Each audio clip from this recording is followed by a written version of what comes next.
Hello guys! Nandito na naman kami ngayon sa paboritong salad bar ni Alison. Naku, every time na pumupunta kami rito, hindi talaga pwedeng hindi siya bibili nito. Talagang paborito talaga yan ni Bunso.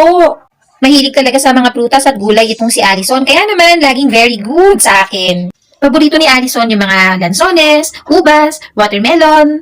Yung mga yan, yung palagi niyang kinukuha dito sa salad bar. At yan nga, magbabayad na kami. Sayang nga, walang available na macaroni salad ngayon. Isa yun sa mga paborito ko, tapos nilalagyan ko ng kaunting lettuce. At dahil nabayaran na namin yung mga kinuha namin sa salad bar, hayan at kinakain na namin ni Bunso. Grabe, sarap na sarap talaga si Alison sa kanyang mga kinuha. After namin kumain ng salad, nadaanan namin itong kiosk na ito. At mukhang masasarap din yung kanilang mga tinitinda. Naku, favorite pa naman ni Richard, itong California Maki.